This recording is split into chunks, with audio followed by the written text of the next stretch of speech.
ஐயனார் துணை சரியில்லை. அடுத்து வர எபிசோடில் நம்ம சோழன் இருந்துட்டு ஃபர்ஸ்ட் நைட்டுக்கு எல்லா ரூமையும் டெக்கரேஷன் பண்ணி வைங்க, நான் நிலாவை கூட்டிகிட்டு வெளியில் போயிட்டு வரேன்னு சொல்லிட்டு நிலாவை கோயிலுக்கு கூட்டிகிட்டு போகிறாங்க. அதுக்கு அடுத்து தான் பார்த்திங்கன்னா நிலாவுக்கு தெரியாமல் சோழன் இருந்துட்டு ஏசி ஆர்டர் பண்ணிப்பார்.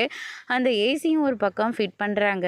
நம்ம பாண்டி இருந்தல எல்லோரும் இருந்துக்கிட்டு நிலாவோட ரூமை டெக்கரேட் பண்ணிகிட்ருக்காங்க. நிலா, உனக்கு இன்னைக்கு ஒரு சர்ப்ரைஸ் இருக்குது. ஆமாம், நீ முழு மனசோட தானே என்னை கல்யாணம் பண்ணிக்க சம்மதம் சொன்னேன் அப்படின்னு சொல்லிட்டு கேட்கவும், சோழன், இதுவே நீ இன்னும் இத்தனை தடவை தான் என்னை கேட்ப அப்படின்னு சொல்லிட்டு நம்ம நிலா ஒரு பக்கம் கேட்டுக்கிட்டு இருக்காங்க. இத்தனை தடவை கேட்டாலையும் என்னோட சந்தேகம் என்னை விட்டு போகவே இல்லை. என்னையும் ஒரு மனுஷனை மதித்து கல்யாணம் பண்ணிக்க சம்மதம் சொல்லி என்னை இந்த அளவுக்கு கொண்டு வந்துட்ட அப்படின்ற மாதிரி சொல்லிக்கிட்டு இருக்காங்க. சோழன், உங்களை எனக்கு ரொம்ப பிடிக்கும், பிடிக்காமலாம் இல்லை. ஆனால் நீங்கள் செய்கிற ஒவ்வொரு விஷயம் என்னை அவ்வளோ கோவப்படுத்துது. தயவு செஞ்சு இனிமேல் நீங்கள் எங்கிட்ட எந்த ஒரு விஷயத்தையும் மறைக்காதீங்க. அதை என்னால் ஏற்றுக்கவே முடியல அப்படின்ற மாதிரி சொல்லிடுறாங்க.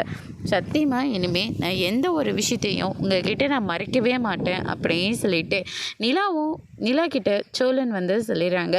அதுக்கு அடுத்ததான் பார்த்தீங்கன்னா, இப்போ தான் கல்யாணம் ஆயிருக்க தம்பி, பூவை கொஞ்சம் அதிகமாக வச்சு விடுங்க பொண்டாட்டிக்கு அப்படின்ற மாதிரி சொல்லிடுறாங்க.